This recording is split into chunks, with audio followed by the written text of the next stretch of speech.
to Never Show the Monster. I'm Kelly Attaway. I'm Chelsea Hollander. And today we have a special guest, fan favorite Nate Ragolia. I'm special. He's special. I didn't write down how to introduce you. You are, you've got a book coming out though. I remember that, and that needs to be promoted.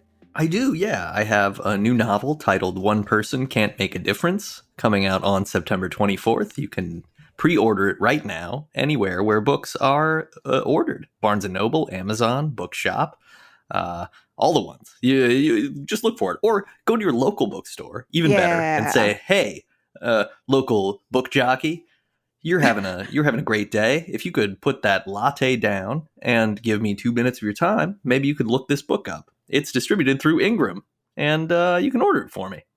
Yay! Is it as optimistic as the title sounds? Oh boy. Actually, it's yes and no. Like, it's more, I think it's more so, honestly. Good, like, yeah. Ultimately, it is a cyberpunk story. There are sort of political thriller themes that run through it. But yeah, I mean, it's got a healthy dose of cynicism, but also a healthy dose of optimism. It's good to have a balance. I'm excited to read this. I'm looking forward to it. I have pre-ordered it. I'm excited to hear what you think of it. That's right. I meant to keep it secret from you that I was reading it so that I could form my opinions without fear of audience. You also don't have to talk to me about it ever. That's fine. No, I'm really looking forward to it. But what we are talking about today is a little silent movie that is widely considered the first horror movie. And a First? Yeah, this is why Nate is on the podcast. I mean, in addition to, we just really love working with him and talking to him about stuff like this. But we just started a new podcast called Debut Buddies, which is a podcast about firsts. We discuss the firsts of things. So recent episodes include conversation about the first podcast and the first collection in Scary Stories to Tell in the Dark. So come listen to us over there, talk about firsts. But selfishly, we had to keep the first horror movie for this feed. Never Show the Monster. I would never dream of taking it from you. I mean, we would still all share it. I feel like it would be a totally normal shared custody situation. Yeah. Like this would be the most pleasant kind of divorce, but it's still a little bit like, hey, you know, when the kid and mom really liked going to the circus, dad doesn't get to take the kid to the circus. Like, mom still gets to take the kid to the circus, no matter how well things are going. Yeah. That's their thing. Yeah. So this movie, you can find it on YouTube. It's just a teeny tiny guy. It's just, it's barely 3 minutes long. It's black and white. As I said, silent film. When did this come out? 1896 or 97? The exact date has been lost to time, much like the film. The film was lost for so long, and it was rediscovered well, I'm not sure. I read once that it was discovered, it was like found in 1988 at like a thrift store or something. And I've also read 90 or 85. I'm choosing to believe 88 because that was the year I was born. So I think that this film was discovered and then spooky vibes emanated across the globe because it was found in New Zealand, I think.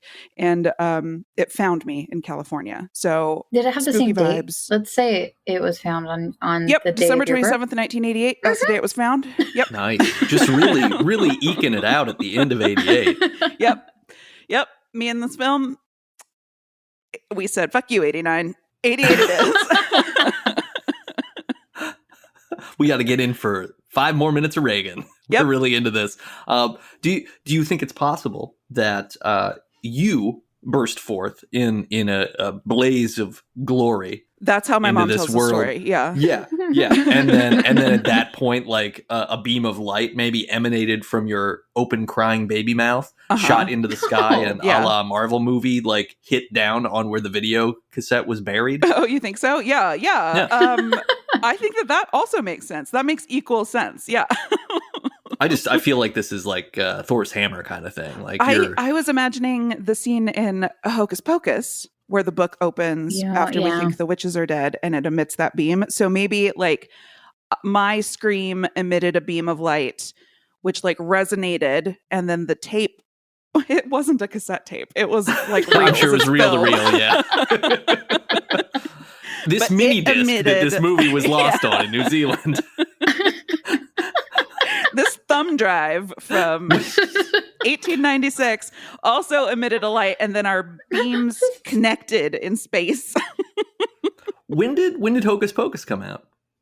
91, I think. Hold on. I think they based it off of your birth. I think you're right. That whole sequence. I think we have real reason to obtain counsel and speak to someone. This was 93, so it was for sure after my birth and the light phenomenon. Yeah, I should be getting like royalties. Yeah. Especially with this remake coming out.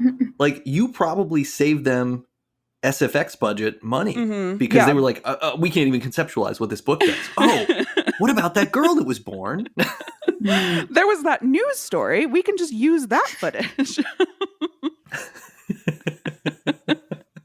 Are you guys excited about the Hocus Pocus reboot, though? I haven't watched anything for it. Does it look good? I'm worried. I also haven't watched anything for it. I just know that the gals are back. I know that the gals are back. That's good, I think. Yeah. I liked that movie, and I don't past tense. What's that? Oh no. I mean, I haven't watched it in a while. Although I will say, and now I can't remember what the word is. What's the word that Sarah Jessica Parker repeats? Oh. Is it when she's jumping? Oh, yeah, that's it. Yeah. Amok. I've done that a few times. I actually did that like a week ago in the kitchen. Perfect. I was saying amok. And then Jenny knew what I was talking about, so I was like, well, good. Yeah. That's when they're trying to remember to recall the ingredients, right? They're like, dead man's That's a tongue. Wait. Yeah. They like say funny words. Great movie, y'all. Yeah, great movie. And hopefully this reboot will be equally good and not like the Sex and the City reboot. Oh. So is it Doug Jones? Is he coming back as Billy? I hope so. I'm pulling it up now. Because that's who I'm watching it for. Hands down. I hope that I didn't just Doug Jones lie about his name. With his long fingies. No, it's Doug Jones. Yeah. Okay, I thought so. And it's Billy. Yeah, Doug Jones plays Billy. Wait, is not Bastian, Max? Doug Jones is back. Is Max coming back? I'm not seeing No him. one's coming back from Just the Witches. Are there new? Just the Witches and Billy. Oh, I guess that's fine. I didn't have Max is deep no longer a attachment virgin. He I assume Max and that's maybe that's the plot. Maybe it's 40-year-old virgin plus meets Hocus Pocus. Yeah, they're gonna do magic spells to wax his chest. Steve Carell's gonna make a cameo. It's gonna be great.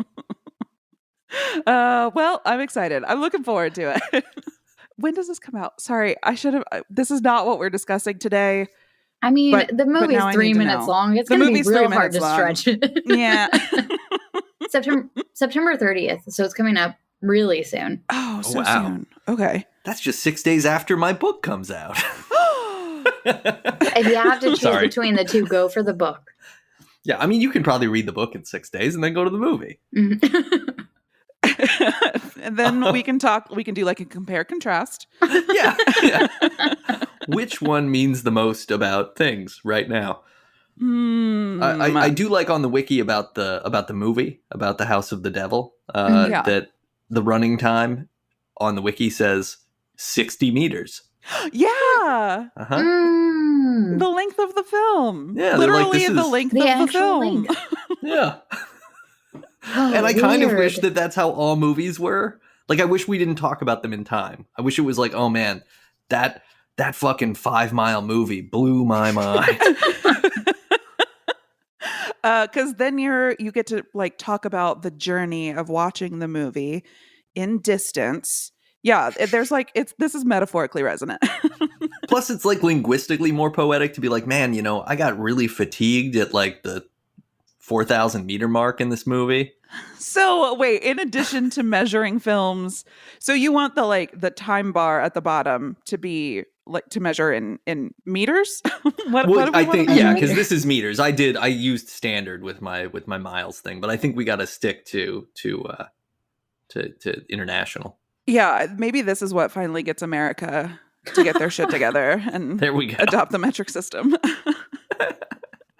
Oh, the imperial system. Yeah, so this little movie, you're right. It's a short one. The plot's gonna go real fast. So it opens.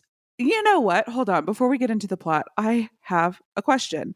The plot on Wikipedia refers to our main character as both the devil and Mephistopheles. Are those synonyms? No, Mephistopheles is a separate demon. That's what I thought. That's what I've always understood. And I was reading somewhere else, like, some people think it's the devil, but it's really, I'm trying to spell Mephistopheles. Do you want me to do it out loud? Yeah, Would that be helpful? God, you know. Oh, no, I got it. It's autocorrect, thank God. Hell yeah. So that's like, Mephistopheles is like a German from folklore. Faust, right? Yeah, from Faust. Oh, does it Mhm, predate? Like, was it folklore before that? Or he is originally Faust the appeared in initiation? literature as the demon in the Faust legend, Okay. and he has since appeared in other works. What was his whole deal in Faust? Didn't he do like a... He was the one that gave Faust the opportunity to like sell his soul, right? Yeah, the bargain. Okay. Yeah. Yeah, Also- because you like call things like a Faustian. Faustian. Yeah. Yeah. It's a Faustian bargain. Do we give nukes to the Sure. one country, or do we just give our own people health care? It's a Faustian bargain. We can't figure it out. I guess it is. Yeah. Mephistopheles is a corrupted Greek compound name. So the negation of me and the Greek word for love or loving, philos. So unloving. So no love. Oh, unloving. Yeah, no, that makes Yeah. more sense. So you've got not loving. So it means not loving light, like literally turning away from the light. So loving darkness. Okay. Mm, That's pretty metal. Yeah. I like that. But wasn't the devil called like, he has a light name, doesn't he? Bring Yeah, Light- Lucifer. Satan? Oh, But like, okay. what does that like translate to? What does it mean? It's like Lucifer is bearer of the light, I think. light bringer. Okay, yeah. Yeah. So this guy does not hmm. like him. He's totally like against bearing light anymore. Okay. Is he? I'm trying to think of like friend of my friend or enemy of my enemy is my friend. Oh yeah. Maybe he's just like, he's got his own beef with God separate from Lucifer's. Mhm. And so they're teaming up in hell. I don't know what this is. In the Faust in Faust, in the legend, apparently Mephistopheles works for Lucifer. Oh, See that? Yeah. Okay. So he like gets sent out to basically just collect souls. Oh my He's God! not Like really Spawn. there to trick people. He's just like, yeah, he's like Spawn. He's Oh, Spawn. they've already Gotcha. been tricked. So now he's going to just collect. Okay. Well, that is neither here nor there. Our main character in this movie is the devil. I am making an executive decision. That is how I will be referring to him. So I mean, it is his house. It's his also house. a very long movie, so he does have a character arc where he could be both. Yeah, you're right. There's a lot of time. We really get to dig in Mm-hmm. into motivations, into their pasts in this movie. Yeah, the first like 30 seconds, you really experience his childhood, and then the next 30 seconds is like the rift with God. Yeah, it's none of that happens. So the movie opens. It's like a bat comes in. We're in like this old looking castle, and a bat is like swooping around, and then it suddenly turns into it's just a dude. It is the devil, but it's also just a dude, and he looks like he's about to be in like a Shakespearean play. He's got like tights, tunic type costume. He's got some horns or something too, right? He's got like little horns. Oh, he's got little horns. I miss the horns. I think he does. I think Okay. he's got little I horns. feel like I didn't watch it on a large enough screen. Yeah. I feel like I watched it on too big a screen. I needed to get it up close to my face. Yeah, I mean, for the listener, the resolution on this film, not great. No, it's 4K UHD. It's 60 meters of grainy bullshit is what you have to look forward to. But yeah, he kind of has like, he's wearing like a black cap with two like, it's almost like a jester's cap, but it has the two horn tassels. So yeah, you can only really see it in a few frames and you have to look really closely, but he's definitely like supposed to be goat-ish. Oh man, I did a terrible job of looking at things. I'm watching it again. Hold on, just give me 3 minutes. Right now. Yeah, we're literally. Oh, you see? Oh, I see him. I see him. Yeah. Okay. Well, now I have to go in. Okay. Yeah. Right when he turns into human form, he's squatted down, and the angle of his head is such that you can like really get the horn vibe that you were talking about. Yeah, I totally missed that. I'm glad you're here, Nate. Thank you. It kind of looks like the Michigan football helmet icon too. It's just sort of a band. Nobody on here. No, knows that's what Michigan football for looks sure. like. Mm-hmm. I didn't see Devil because I was like, Michigan. You like Go Blue, Wolverines, football, etc. So he turns into a human and conjures up a cauldron in the middle of the room, and as well as an assistant, like a little Igor Goblin-y type character. And is there anything we should know about his costume that I didn't notice? No, I think he's just dressed as a peasant. Yeah. He looks like a scarecrow. I thought he was like a little goblin. I thought goblin. Yeah. I thought like... Yeah, because the instant that he conjures him, it's kind of crazy because he draws a circle, 2 circles on the floor, and then the goblin kind of jumps out of some smoke, and it goes cowering in the corner for a second. Yeah, he's super But then we scared. immediately like smash cut to it just working the bellows on this cauldron. Yeah, well, he gets put to work. Yeah, he's working on the bellows, and then a woman appears in the cauldron, and she's in like a Greek-looking costume to me. What? IMO? No, just me. In a toga? Let's see. Did we skip the 2 dudes that showed up? They're not here yet. Oh yeah, she's definitely in a toga. What am She's I 100% in a toga. She's in a toga. And yeah, and okay, so yeah, the weird little goblin person who it does look a lot like a scarecrow and is doing like some serious dog style acting. Holds books and things. I wonder if maybe they're like a Terminator, like if they got brought back because they arrive in that same crouched position that Arnold does at the beginning of Terminator, but and he's Terminator wearing clothes, 2. Though it's true, but I mean maybe the technology wasn't up to snuff yet. I just focused completely on the little goblin, and I ignored that there was a woman there at all. Yeah, the woman appears. She's going to play and then she just gets shoved off the screen later. Yeah, I don't really understand that, but we do conjure the woman, and then we immediately like send her out the door.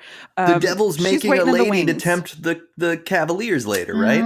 But like, did he predict the future? He knew they were going to be here. Also, what's a Cavalier? He's the devil. Yeah. What's a Cavalier? Oh, it's like a French knight, because this is a French movie. That's right. I did say that it was Italian in our last one. I was working off memory, folks. My bad. Yeah, it's French. Okay. Le Manoir du Diable. That's the title. That's the one. Le Manoir du Diable. Oh, how many days have you been doing French on Duolingo? Are you still doing that? Oh my God, yeah. It's like 1,400. Let me look. God, let me look. dude. We're doing a streak check. I don't even remember anymore. It's just constant. Wait, do you have an unbroken streak? Oh, yeah. Yeah. Oh my God. He's been at it for so long. I am on a 1,319 day streak. Are you wild. fluent? No. You said that a little French-like, though. That's the joke. See, I after that many days, I know how to say no effectively Doing a great French. So today I had to. I'm using that verb intentionally. Play trivia with my team at work, and Bastards. we did like Mexican food trivia. And What? I was surprised people didn't know what the word frijoles means. Oh my God. People misidentified fajitas and selected quesadilla. And I was like, How? what? Who? In what world? Yeah, What? who are these people? What's going on? What? Like that's not even How do they language. have jobs? I don't understand. Like these aren't. You don't have to have taken a Spanish class. You have to have eaten at a Mexican food restaurant. Like what? Yeah, you or simply observed the existence of food over the course of your lifetime. Yeah. Like I know what lots of dishes are without like having had them. You'd be at least like aware. Weird. I even got the menudo one right. Full of Yeah. tripe. Nice. Yeah, it's a delicious boy tripe band. soup. Yeah. Ricky That's Martin. how I remember it, actually, is the boy band. Only because it's so funny to me that like the boy band was supposed to be like cute and fun, and then it's a tripe dish, and Yeah. that just seems gross to me. So that's how I remember it. But isn't that the joke? Because like tripe is also a word for like wasteful junk. Oh, is that what it means? I thought it was Isn't it like if you say like this is tripe, it's like this isn't high art. This is just trash content. Well, it's also yes. So it's got two meanings. The first or second stomach of a cow or other ruminant used as food. Mm-hmm. And then the second one is nonsense, rubberish, Rubberish? just rubbish, not Rubbish? rubberish, just rubbish. Like it could be rubber. Oh no, it looks gross. Yeah, Have I you mean never had it it's before? intestines. Okay, we gotta get back to the devil. Okay. Let's go to something lighter. So he conjures this gal in a toga and sends her out of a door to wait in the wings. And then these cavaliers show up. He does make the cauldron and the assistant disappear after the assistant like crawls under the cauldron, which is where we keep the fire. I hope that little guy's okay. Anyway, yeah, he gets disappeared, and these cavaliers show up, and they get pranked. They get pranked so hard.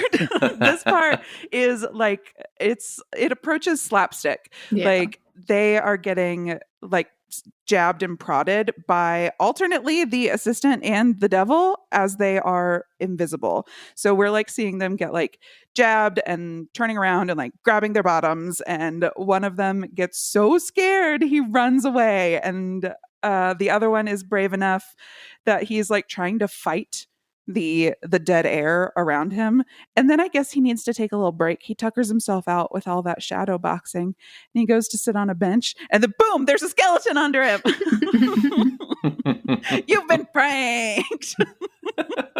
And honestly, like it's just like when the Golden State Warriors beat the Cleveland Cavaliers in basketball. It is like that. Same exact situation. Yeah, I think that that this actually predicted that. Yeah. Yeah. I mean, one of the Cavaliers definitely is LeBron. He's taller. Seems to be in control. Yeah. You got a Kyrie Irving Cavalier, and then you just got this faster Warriors team that's running them in circles. And what? Where are they? Warriors. Yeah, they're Warriors. Where are they? Golden State, right? Golden State, yeah. They play in State. San Francisco, That's pretty much. it. Okay. They used to play in Oakland, but They're now they play in Oakland, San yeah, Francisco. Mm-hmm. I had a question in trivia on that, and I did not do well. You got to call me. Text me. Okay, well, Who next time. cares? Just do it. You'll be my phone a friend. Great. You used to run a trivia show, and now you are advertising cheating? You're encouraging cheating and trivia? I'm not running the show anymore. It's not my job. Yeah, if other people want to true. police their platforms, they can do how they please. I'm here to help you guys win. That's where I'm at. I appreciate that. Yeah, so they, I don't know, it's just funny. This cavalier who's still here tries to fight the skeleton, who turns back into the devil. Is that what happens next? Yeah. Yeah, he turns into a bat. Oh, he turns into a bat. To a bat. Uh-huh. Okay. A comically oversized bat. Well, that's if you're going to do it. Well, Yeah. You know. I mean, it's also like pretty badass. Pretty badass bat. I gotta for say. That would be scary. 1896. Yeah. And it was a phenomenal transition into the devil. Mhm. That's the I mean, this film is quality, but that transition. So I do have some notes on the cinematography and the director that I am excited to talk about. Oh. Yeah, let's. Sorry, I'm letting it play in the background, and I just the little goblin-y assistant. There was a part I missed where the Cavaliers first show up. He's like off, like stage right or stage left, and he's like goblining, like he's doing that. I don't know. He's like hopping side to side. I'm thinking of that like TikTok meme where you're like, me off to the kitchen to eat a jar of pickles or whatever, and you like hop with your knees really high up. You know what I'm talking about? Yeah. That's what he's doing over there. Yeah. You guys should watch this. This is fun. Check the link in the description to give this guy a little look. And so, yes, he turns into a bat, and then I guess he turns back into the devil, and then he like conjures up some more. I thought they were witches. They look like witches. At first, I thought they were ghosts. I think they're ghosts. Witches. Yeah, they're like ghosts? Classic white sheet ghosts.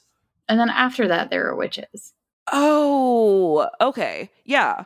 I could be wrong. No, that makes sense, because when I originally took notes, I was like ghosts, and then they came back, and I thought that they were the same group, because it's the same number, and they're still in all white, but they have like big, comically large noses. I think it's limited costume change opportunities and a small cast. I think it's definitely supposed to be ghosts and then like witches or some kind of like more ghosty ghosts. More ghosty ghosts. Yeah, I'm just watching. Yeah, I think I am too at the same time. Ghosts first. Yeah, group of ghosts, and they are still tormenting the Cavalier, who like faints very dramatically, lays on the floor, and the devil is just like crossing his arms like a tough guy. And then he brings out the woman again, and the Cavalier is very easily distracted by this. He's like hubba hubba ding ding. Yeah. He immediately is like, oh shit, I thought I was getting haunted. It's time to hook up. Yeah, like Haunted to Horny. It's my new show on TLC. I mean, this is the first horror movie. Like, that's what horror movies are. That's true. Haunted to Horny. Yeah. Yeah, and then it's a bunch of witches, crones. Maybe just crones. Were crones like super scary? No, they're witches because they do like ritual stuff, right? They have brooms. They have brooms and stuff that they're wielding at him and everything. Yeah, so they're just still tormenting these guys, and we've got like a scene from like Scooby-Doo. Like we run out of one door and then we all run in through the next door. Like they were out doing hijinks in the hallway, and then one of the Cavaliers gets so scared he jumps off the balcony. Yeah, little baby Cavalier like commits suicide. What can you do? Yeah, super scary. It's too bad. We liked him again, like a horror movie. Oh, these guys. 3 minutes and I'm so fond of them. What happens next? They're just doing like Ring Around the Rosie. Oh, they disappear, and then the remaining Cavalier looks so baffled, and he throws his hands up like in disbelief and goes to walk away, but the devil confronts him, and then the Cavalier finally notices that there's a huge crucifix hanging on the wall, and so he grabs it and wards off the devil. End of movie. Which is, I mean, this is kind of the, like all horror movies follow this path. Yeah, I mean, I think we did one and done, you know? Like, why did we keep making them? I think he knocked it out of the park. I do have a question. Were you guys scared? I mean, I was scared it wasn't going to resolve itself in a satisfying way. Which I guess it did.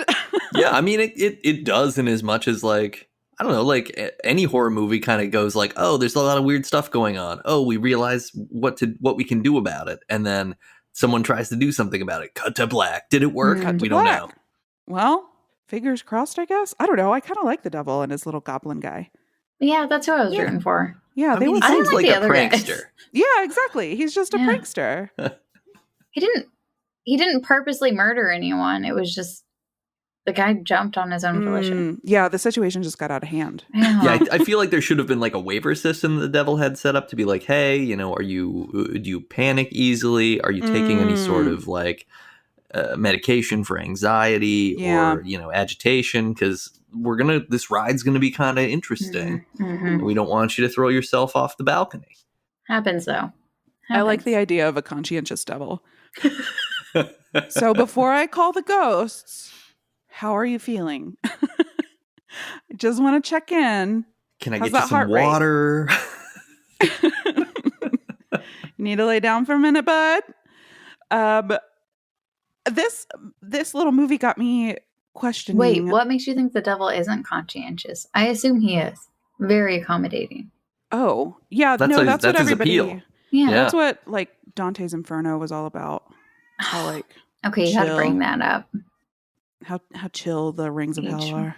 Yeah, that's propaganda. That's propaganda from God. Mm-mm. Mm-mm. Mm-mm.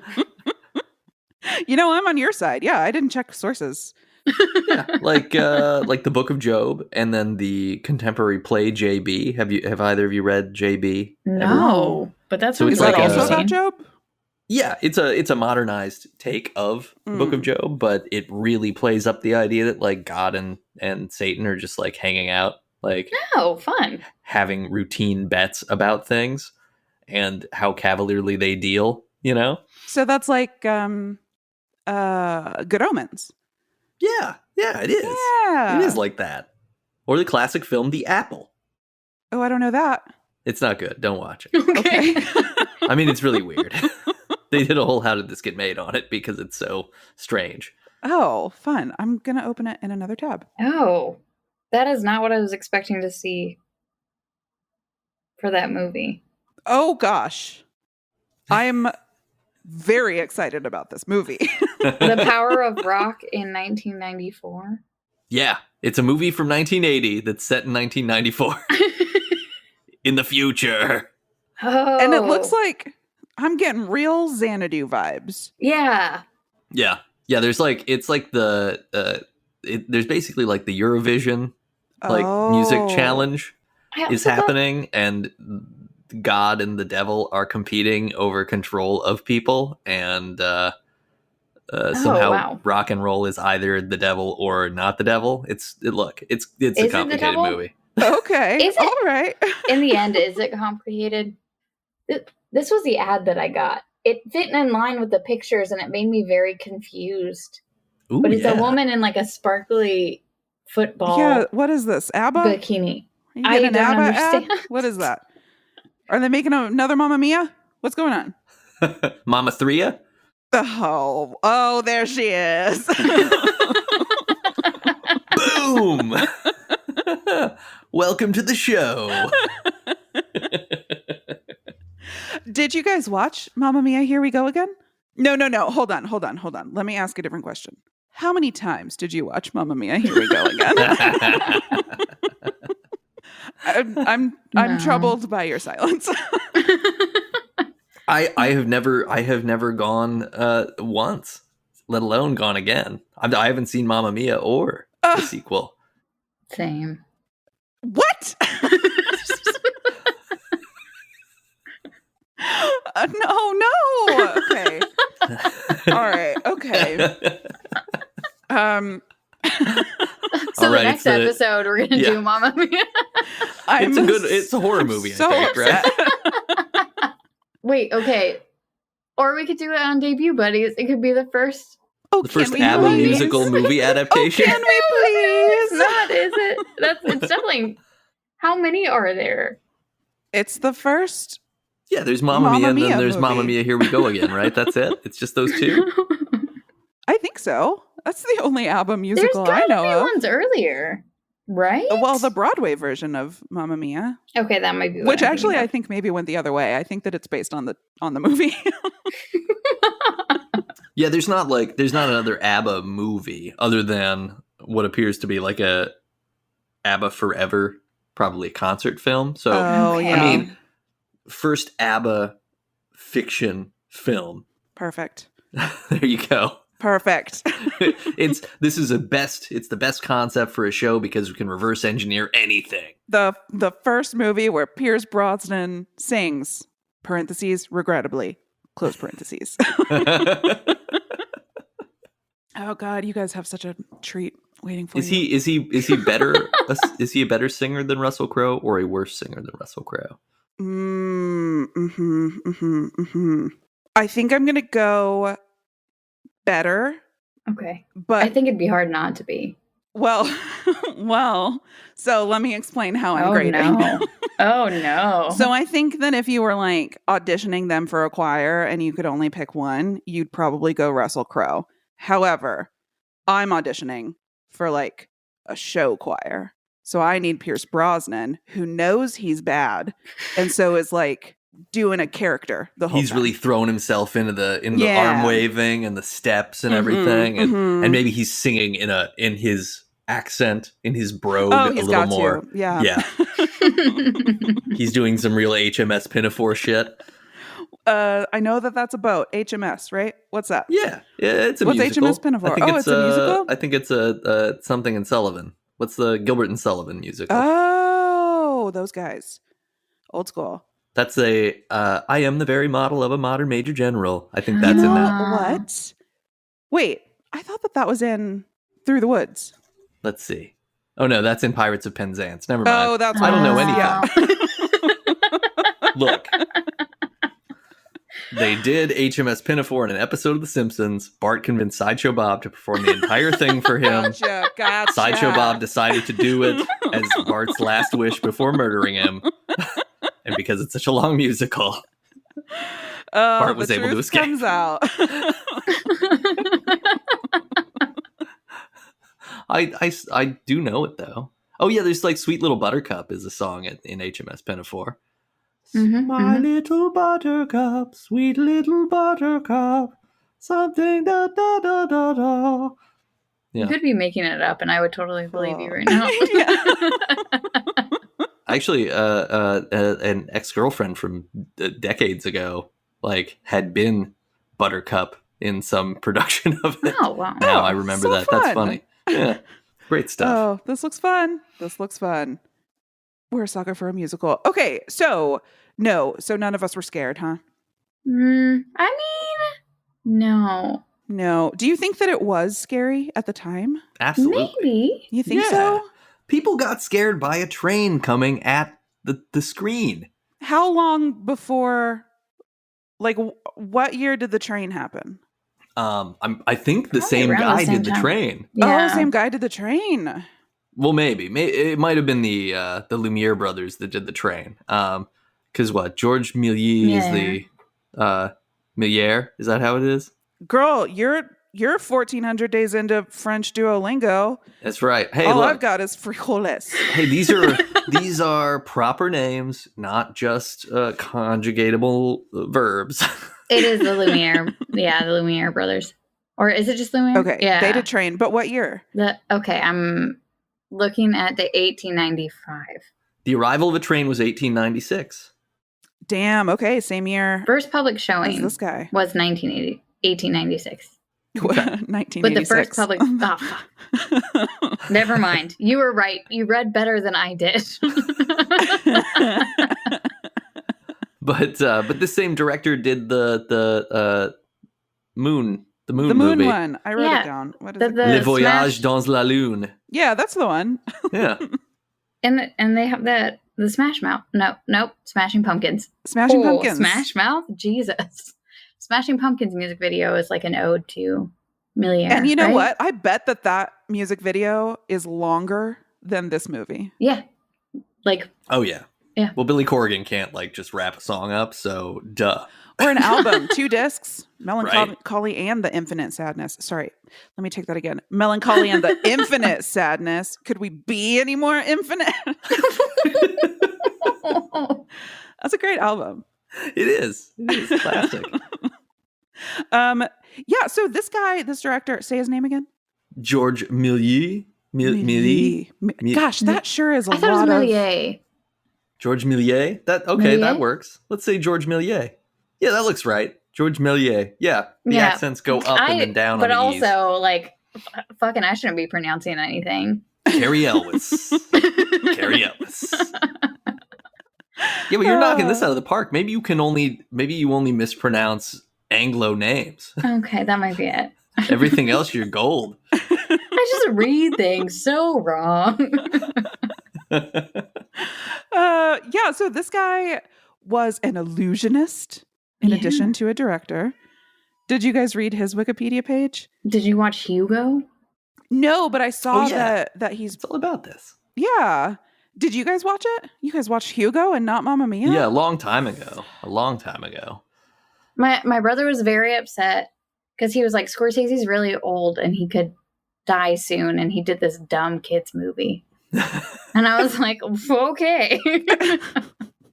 I guess he's technically not wrong. That's how people feel about it. Also, he's still going look, strong. Yeah, Scorsese with eyebrows like that, you're not dying anytime soon. I'm sorry. Like thin eyebrow people, yeah, maybe. Yeah, the 90s were really dangerous. Just like the fluffier in the eyebrows. So Hugo was animated, yeah? No, it was live action. Mm-hmm. Oh, okay. It's just about a kid who lives in a train station and he loves movies. How prominently was Milieu?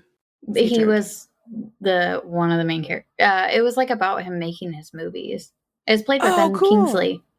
Yeah. Aww, yeah, that's right. And Christopher Lee's in it. What did you learn? I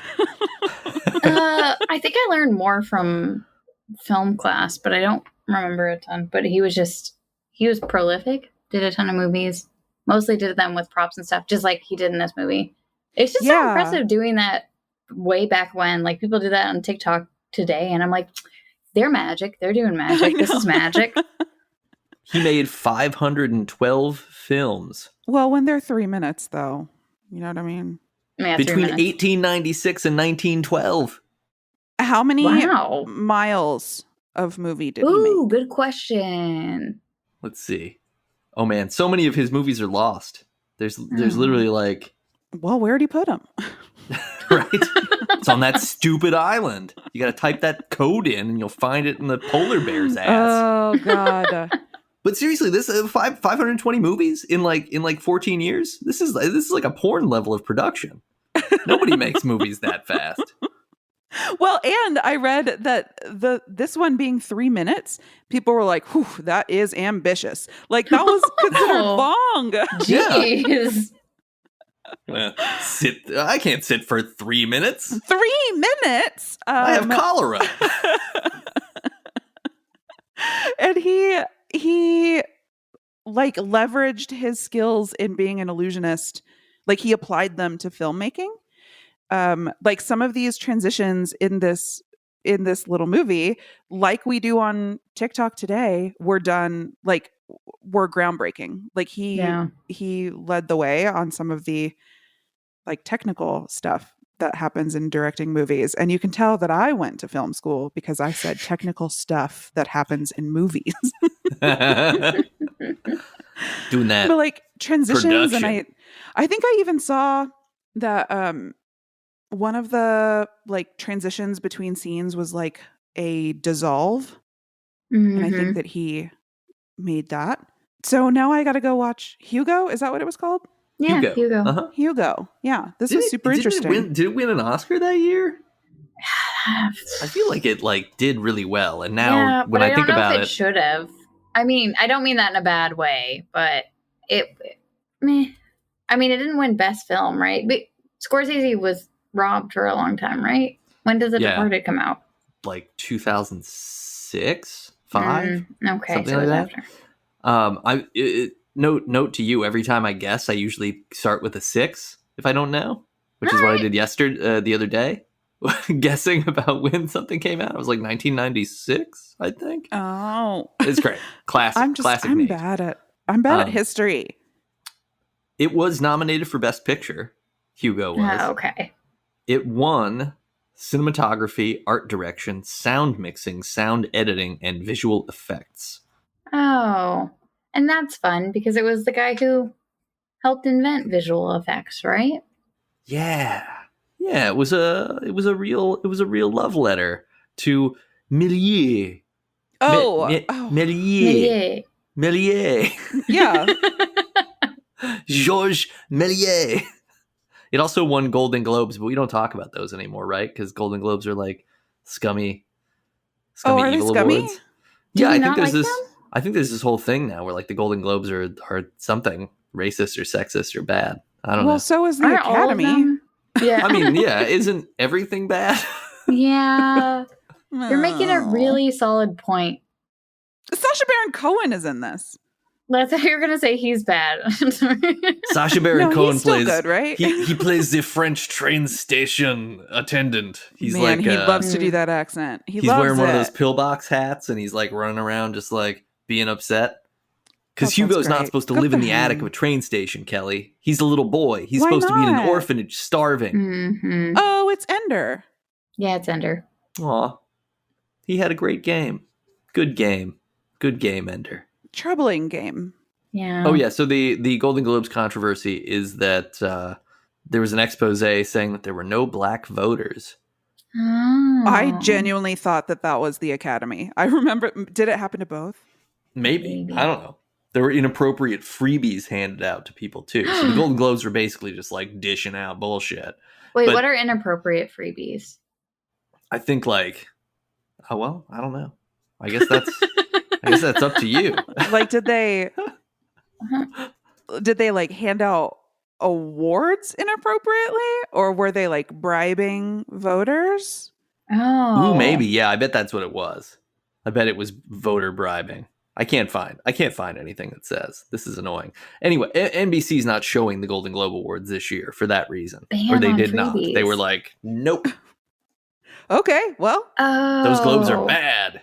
So the freebies were to convince people to vote for their films. Ah, okay. Mm-hmm. So you were like, I want you to vote for Mamma Mia. Here we go again. Here's a really nice part. I don't have to bribe anybody for that.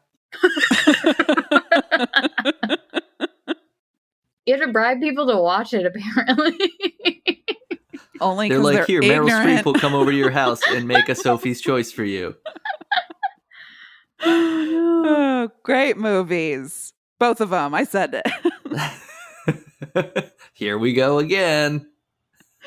Yeah, so this was, like we said, widely considered like the first horror movie.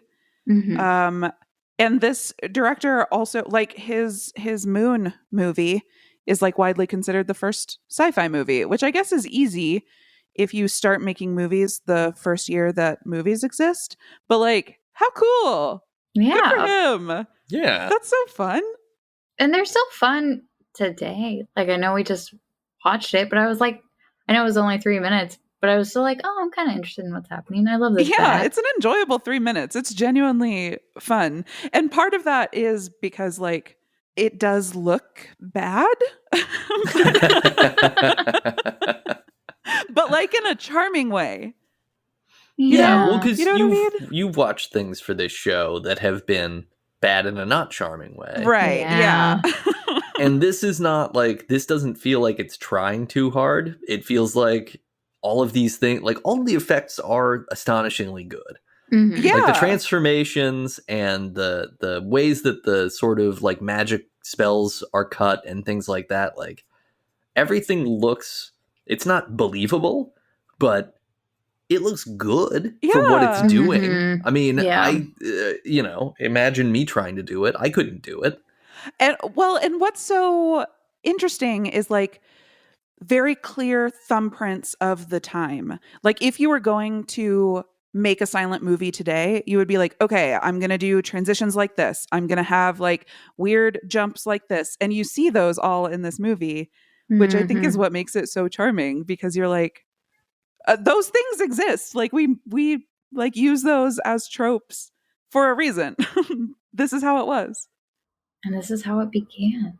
This was the first. This is speaking the language of cinema and horror. Mm-hmm. Mm-hmm. Two hearts singing as one. I did also read that actors were not typically credited in movies in the early days. Oh. And so we don't know who stars in this movie. There are pretty good guesses. Like everybody's pretty sure that the gal was the director's second wife. Okay. Yeah. And she was acting until like the 30s, I think. Hmm. She outlived him by like 20 years or something, I think. And there's only hypotheses as to who the star of the movie was, but I think I read that people are pretty sure that was a magician too. Good. It would make sense. I feel like it checks out. Yeah. There is that stage panache, right? Mhm. It feels, because this would work if you were in an audience in a theater and they did this production. Mm-hmm. Yes, it's very much like a play. And I think that I read that this is a painted set. Like this was outdoors, filmed in like a courtyard. It looks like you're in a I didn't know it was castle. The outside. shot is just tight enough that you don't see like the tops of the. You guys know how you See things. do that. It's with a matte painting, like the way they did that in what's that movie? The Tommy Wiseau movie, The Room. The Room. I haven't seen that. Yeah, in The Room, they do a thing where they do a scene on a rooftop, but instead of using an actual rooftop, they use a rooftop set with green screens. I love it. I love it. Because he didn't want to shoot outside. Well, all of that noise pollution. Yeah. You gotta throw a water bottle and be upset. In silence. Is that what happens on the rooftop scene? Oh yeah. Okay. Once you get through the 20 minutes of him lovingly filming his own butt thrusting in the sex scene that repeats. Yeah. Once you get past that. That's not streaming anywhere. I don't know how to. Is it not? That. It wasn't last week when I looked at it. Let's check out Just Watch. Check out Just Watch. We haven't plugged it this time. JustWatch.com for all your where is the thing that I want to watch streaming needs. You could watch the document. No, not documentary. The movie that James Franco's in. Yeah. Which where are we at on James Franco? Is James Franco back to being okay, or is he still? I don't think so. Still I think grossed we still out? don't like him. Do we? Yeah. Not, I don't think we like him. I don't think we like him. Yeah, maybe. I don't know. I don't know how he could redeem himself. No, once you try to like seduce a 16-year-old, it's hard to come back from that. Mm-hmm, mm-hmm. You shouldn't use your NYU film position to start a sex class and then try to have sex with the students in your sex class. It's pretty valid. He is in a movie coming up called it already came out, called Arctic Dogs, and it's wow. Is this Franco or Tommy Wiseau? Oh, it's Franco. Oh no, I don't need that. It came out in 2019. Did you watch it? It's got Alec Baldwin in it. Oh, wow. So we just got all the canceled. Is Louis C.K. in there? Okay, I do have a question. I am experiencing a bit of the Mandela effect with James Franco. Mm-hmm. So there was recent James outrage. Franco was president of South Africa for a period of time. You're right about that. Maybe that's what I'm remembering. Yeah. Yeah, he was cast as Castro and everybody lost their shit. Oh. And I was like, this happened 10 years ago. We've already done this. We already did this. Where he played Castro? Or that he got cast as Castro? Both. He was in the movie The Interview where they killed Kim Jong-il. That's what I'm remembering. No. Which I feel is that I'm remembering. I thought he played Castro in a documentary. Or like not a documentary, but like a biopic. There's something that I'm thinking of in my brain. I have no words for it. Huh, weird. Yeah. So, okay, so I'm the only one who remembers this. Yeah. No, I don't remember that. Okay. Yeah, I guess I feel like I'm losing my mind. Oh no. That's all right. Yeah, Franco plays a journalist in The Interview. Yeah. No. Yeah, he's just a journalist. But no, at some point. But it was a big deal that they were like, hey, we're releasing a movie where we kill a head of state of another nation in the movie, which was sort of unheard of. Like, imagine if we were like, we're assassinating Emmanuel Macron of France. That's the plot of our movie. And we're doing it for fun. Well, but weren't we specifically worried because it was North Korea? And we were like, they aren't just going to be mad that we were rude. Like, they could retaliate militarily. Didn't Sony pull it? Yeah, I'm pretty sure they did. But that was like around the time that Sony got hacked, too. And then all those like all that stuff came out that they were like shit canning movies because of certain people being interested in them or whatever, and malfeasances. Hollywood has got to get it together. I know, right? Why are they like this? You would think, you know, with all that glitz and glamour, they could just rise to the occasion. And instead, they're out there, you know, just sinking. shaking their things. They're sinking into the swamp. Drain the swamp. Okay, I do have another question. I have another question about this movie. So he turns into a bat. I guess I have a handful of questions.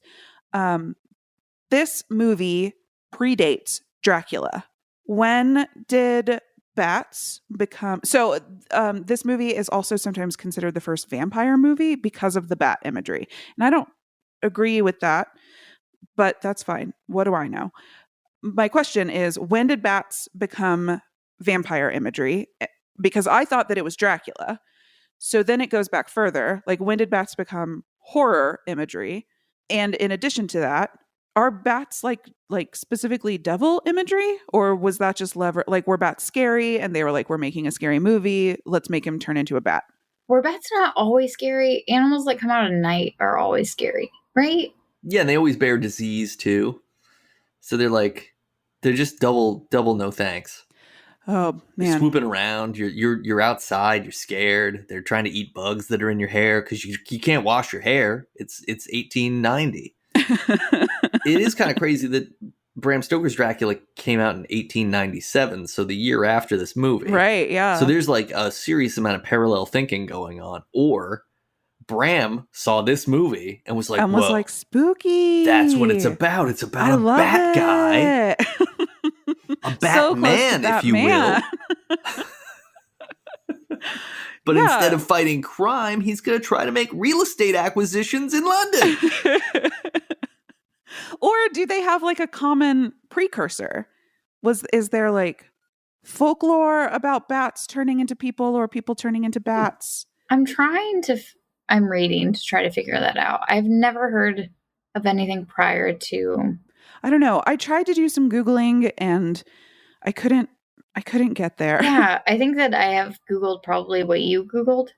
And I'm like, well, it kind of answers it, but not really at all. It ends with, we just don't understand them. I'm like, well, I guess that's I'm not trying true. to... I don't need a bat person telling me about the history of bats and horror. You know, I need like a historian.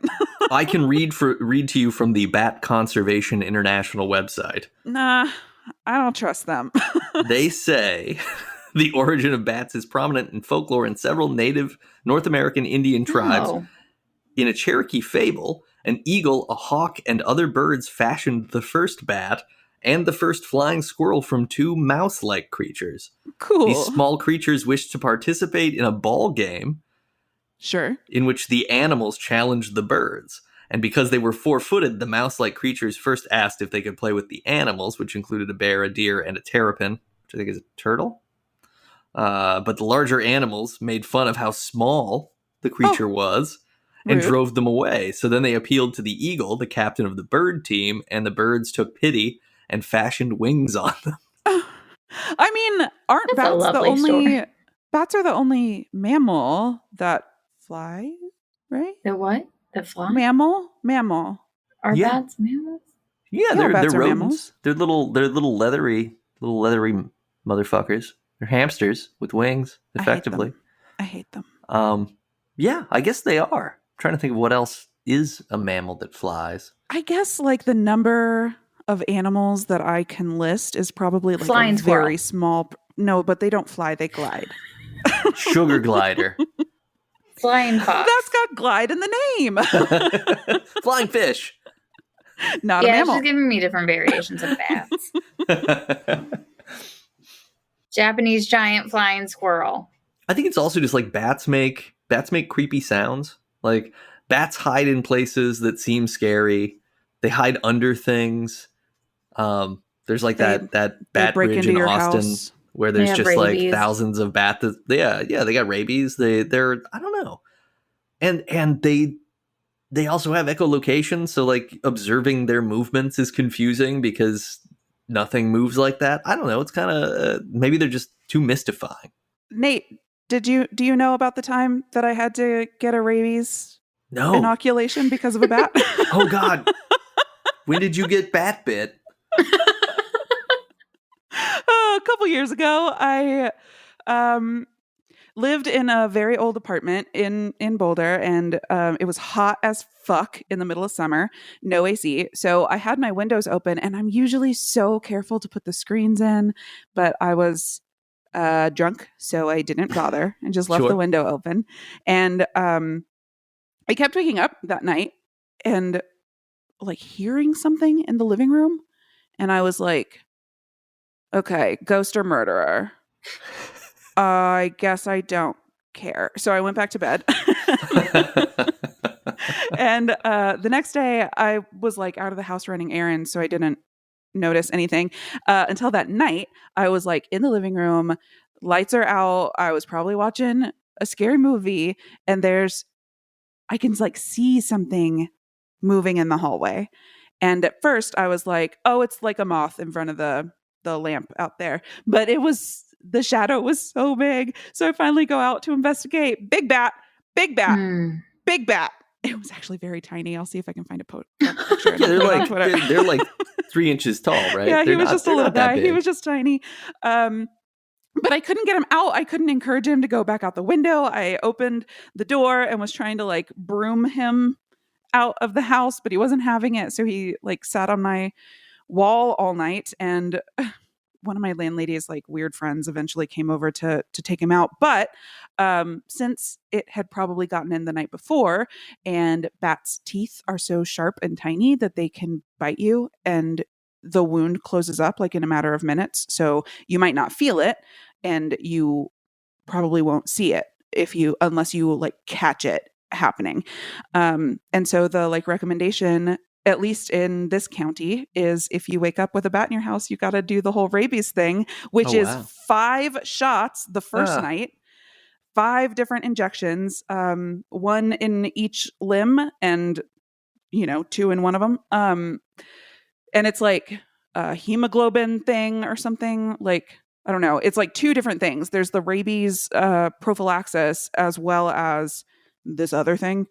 And because you guys know, rabies is 100% fatal in humans. Yep. So, and like once you develop symptoms, there's nothing to be done, which is why the advice is just go ahead and get the injection. And then I had to go back for like, I think it's 2 more shots over the next couple weeks.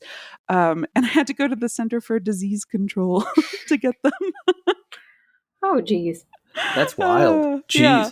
I mean, and I totally understand you doing that, but I've seen some very interesting YouTube videos that prove that rabies actually isn't fatal in humans. Oh, and, yeah, you have. Yeah. No, I mean, have you ever known anybody to actually die of rabies? I don't think it's a thing. Right, yeah. I'm Additionally, joking, Earth is flat. sorry. That was too deadpan. Yeah, you got Chelsea, but I was with you. Oh, no, I was there. Okay. I saw a TV show where they cured someone, but it was a very fictional TV show. Rabies is like the most terrifying shit, too, because it's like... It's so scary. You can't drink water. It's not just that you can't, it's hydrophobia. It like freaks you out. Yeah, you become afraid of water. So it's like The Happening. Oh, spoiler, guys. We all turn into science teachers even though we're grossly unqualified.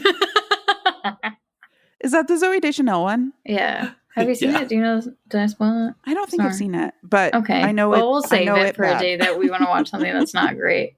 Yeah, it's got Mook Wahlberg in it. He's being a mook. Is that the normal one? He's got a brother. Donnie. You can't just say Mook Wahlberg. Yeah. Is it Donnie? It's Donnie? No, it's actually Mark Wahlberg. I just like to mock him because he's kind of a jerk. He did all those hate crimes, and he still gets to be in movies. So it's not really cool.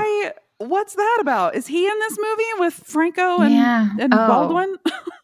He's in some new Kevin Hart movie that I've seen advertised. Yeah, I've been seeing that.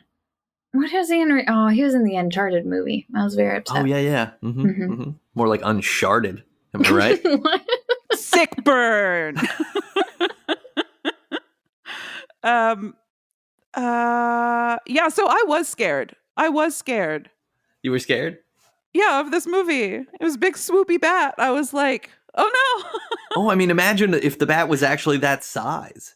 I Like, think that it would was. be terrifying. It's It was like big. it's like those giant Australian spiders that you see photos of. And you're like, oh, I don't know how anybody even like sees that without just like pooping themselves. And Yeah, no.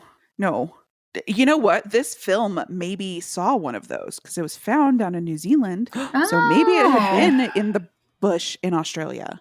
do you think that this film was in the pouch of a kangaroo that somehow swam across the sea there between probably, Australia and New Zealand? Mm-hmm. I absolutely do think that, yes. Because it was in love with sheep, New Zealand's chief export, other than hobbits.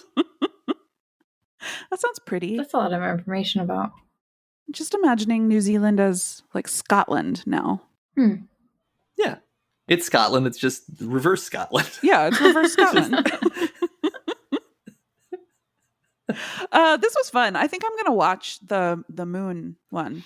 The moon one's really good. Yeah. You guys have seen it. Okay. Yeah. It's really, it's beautiful because, I mean, it's similarly short and everything. It's just really cool design, especially when the rocket hits the moon. Yeah, and that's like so iconic. Or maybe I'm thinking of The song? Yeah. When the moon Tonight. like a big. I was going. Oh no, I was your eye like I a went back pizza to Smashing Pumpkins. Yeah. Okay. But yeah, no, pizza pie. Yeah. Dino. Do you guys have anything more to say about this one? I don't. It was so short. It's hard to have more. It's just a little guy. It was fun. It's just a little guy. I think it's still just, it's interesting that it does hit all of the key narrative elements. There's being enticed by sex. There's being chased by dead things, past history. There's a side character who dies tragically, like Rose McGowan in Scream. You know, you're like, oh, I like this character. Oh no, garage door. Oh, bye. Like, yeah, and this guy's balcony was his garage door. And funny. I mean, it's also got all the. Well, it doesn't have like werewolves, but you got maybe vampires, potential vampire, demons, ghosts, witches, goblins. Yeah. Ghoul, tiny little servant people. Yeah. Really, it hit every mark. Organized military. Are we saying that this is a perfect movie? This is a perfect movie. I mean, it's the tightest movie I think we've ever discussed together.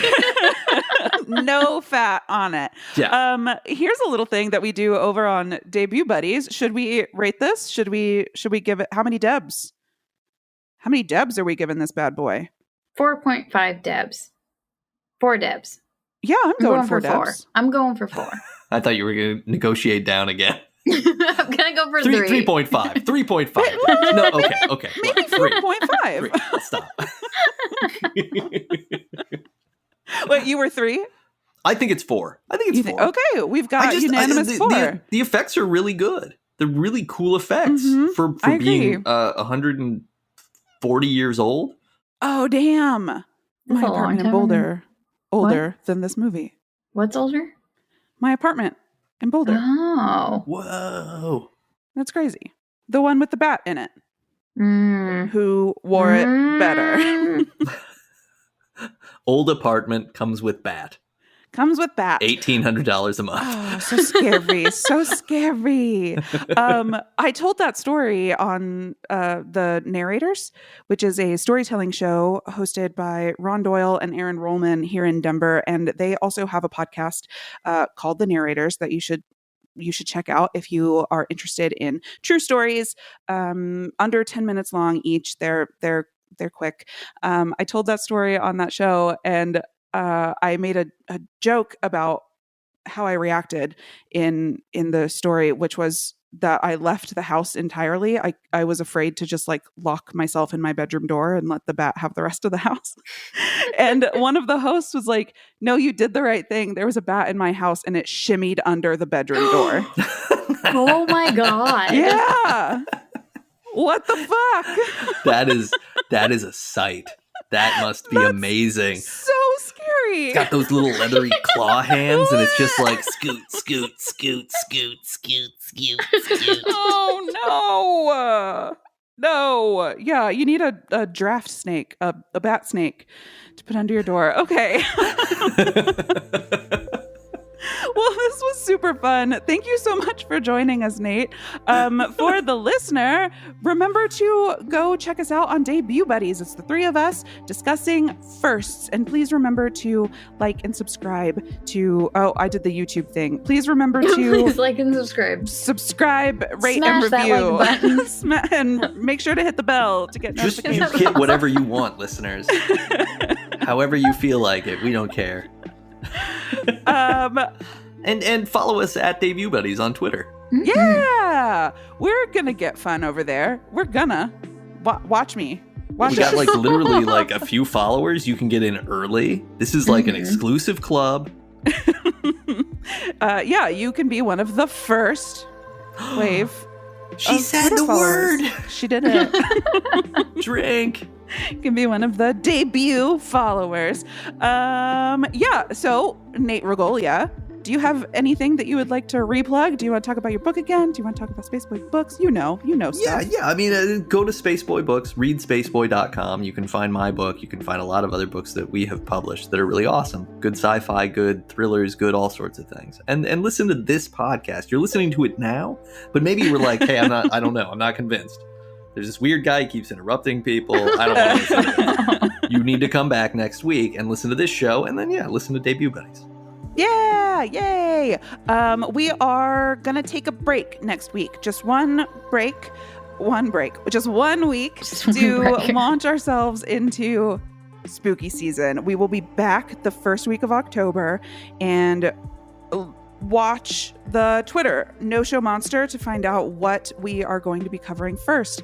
It will be a Halloween special from a TV show. We just haven't selected which one yet. So make sure to come back and join us for that. Ooh. Yeah, Nate's ready to get spooky. I can't wait to listen to these. These are going to be great.